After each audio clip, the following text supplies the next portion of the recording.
Ah, ils sont cons, hein.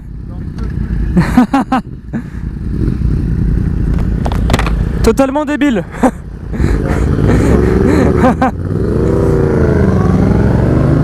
Bon, comment on va les potes aujourd'hui? J'espère que vous allez tous très bien. Moi ça peut aller que bien, hein. Avec la montée d'abonnés que j'ai actuellement, bah, vous me faites plaisir, donc ça me rend hyper heureux quoi. Bah, aujourd'hui qu'est-ce qu'on va faire? Bah, aujourd'hui je vais vous donner quelques conseils pour acheter une moto d'occasion sur le bon coin. C'est vrai que c'est des priorités ici, putain, j'avais zappé.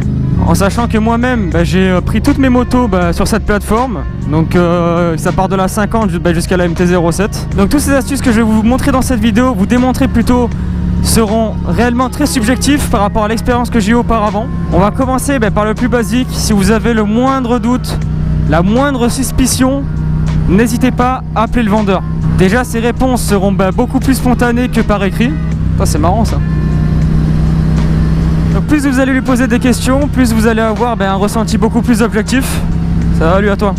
Alors attention quand même, hein, parce qu'il existe bon nombre de comédiens sur le bon coin. Ils peuvent vous faire croire tout et n'importe quoi. Si vous voyez que la personne au téléphone vous raconte beaucoup de choses qui ont changé sur la moto, etc., demandez-lui justement les factures. Comme vous savez, les factures font office de preuve d'achat pour quelconque pièce en fait que le vendeur a ajouté sur sa bécane. C'est pas beau ça, regardez-moi ça. Donc il est vraiment important en fait de demander au vendeur s'il a bien toutes les factures et également le carnet d'entretien de la moto, parce que c'est quand même l'historique de la moto depuis ses débuts, depuis qu'elle est sortie de concession. Et donc ça c'est vraiment super important. Oh, puis là on s'arrête mon pote, hein, donc faudra faire quelque chose. Attention, attention à la structuration des annonces, surtout. Si l'annonce est rédigée avec un orthographe de type CE2, évitez.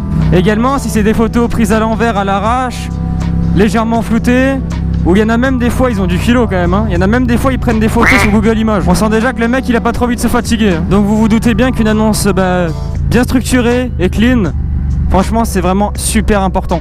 On va taper un point qui est vachement bien parce que tout le monde n'a pas le budget pour s'acheter des grosses motos ou même des motos côté quoi. J'ai une petite solution pour vous. C'est une solution intermédiaire et qui peut vraiment être vachement bien quoi. Alors c'est très simple, hein, il existe des motos à fort kilométrage. Alors quand je dis fort kilométrage, c'est à peu près 50 000, 60 000 km environ.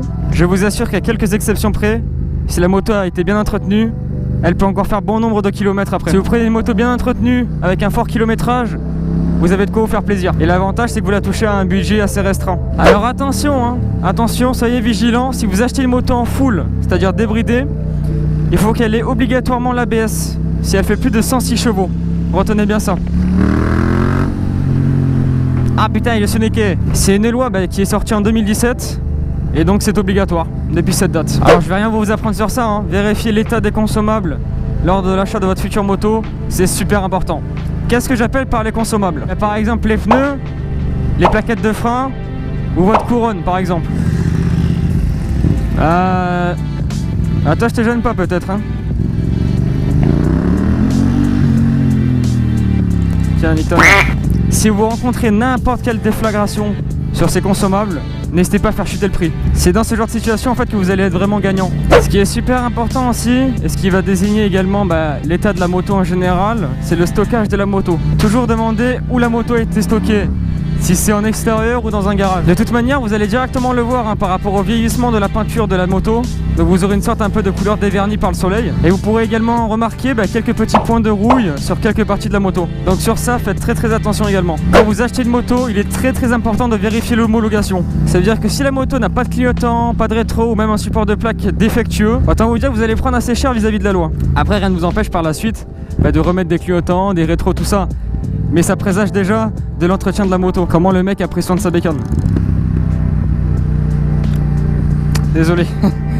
Alors sur la moto, il y a beaucoup d'indices qui peuvent faire preuve de chute. Donc pensez à vérifier que la moto n'a pas chuté. Pensez à regarder tout ce qui est en bout de guidon, levier de frein d'embrayage, les cale-pieds même. S'ils sont rayés ou même pétés, vous pouvez être sûr que la moto a déjà chuté. C'est des choses bêtes, hein, des fois qu'on oublie de vérifier, mais c'est super important. Donc voilà, je vous ai énuméré les points qui sont à mes yeux super importants. Alors bien sûr, n'oubliez pas également de vérifier s'il y a tout type de fuite, au niveau des joints speed de la fourche par exemple. Regardez également si votre guidon n'est pas tordu, que l'embrayage ne patine pas. Ça c'était pour le plaisir. Contrôlez également si les disques ne sont pas voilés, si vous n'avez pas de point dur dans votre direction pour contrôler les roulements. Tout ça c'est des choses à ne pas bâcler et qui est vraiment super important pour avoir une moto au final assez clean. Tu sais quoi, prends-moi une boîte de nuggets de vin aussi avec des potatoes, avec la sauce de luxe. Voilà. À table. Et bon, on commande McDo nous. Je vais plus m'arrêter, j'en peux plus là. Putain, j'ai mal au cul là. Gare la moto bien entre les lignes. Voilà. Comme une bagnole, pareil. Donc voilà les potes, c'est la fin de cette vidéo. Si cette vidéo vous a plu, n'hésitez pas à me le dire en commentaire. C'était le but de cette vidéo. Et si elle vous apportait de l'aide surtout. Ça c'est vraiment le but premier à travers cette vidéo. Si c'est ça, n'hésitez pas à lâcher votre plus gros like, votre abonnement. Franchement la chaîne, elle est en train de grimper. Et ça c'est vraiment cool. Le star qui m'a mis là lui. Donc voilà, si j'ai oublié quelque chose, n'hésitez pas à me le dire dans les commentaires. Et je prendrai plaisir à répondre à votre commentaire. Et au moins ce sera super utile. Bon les potes, sur ce je vous laisse. Ride safe à tous, portez-vous bien. Et moi je vous dis à la prochaine pour une prochaine vidéo. Allez salut, ciao.